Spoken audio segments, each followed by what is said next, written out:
Next, you'll see suits that are called semi-dry wetsuits or just semi-dries. They'll be thicker wetsuits and they often have integrated hoods as well and a zipper across the chest sometimes. Semi-dries are for colder water diving where you don't want to wear a dry suit, but they're not as efficient as a dry suit. What they are good for is keeping you dry for the first portion of the dive, and then they just act like a normal wetsuit. They let some water in and they just use that water as insulation.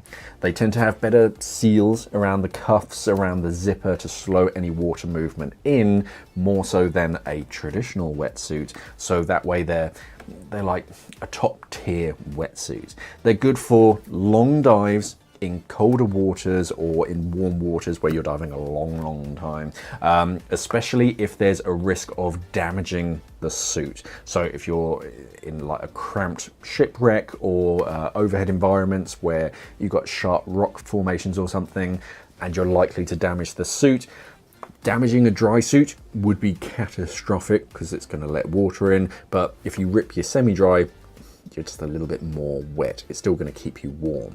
Semi-dries are just super wetsuits. They're the apex of wetsuits, but at this level, there's a fair amount of overlap with dry suits in that temperature range, which of course require extra training. So yeah, they are a good choice, but a lot of people skip over them and just go straight to dry suits.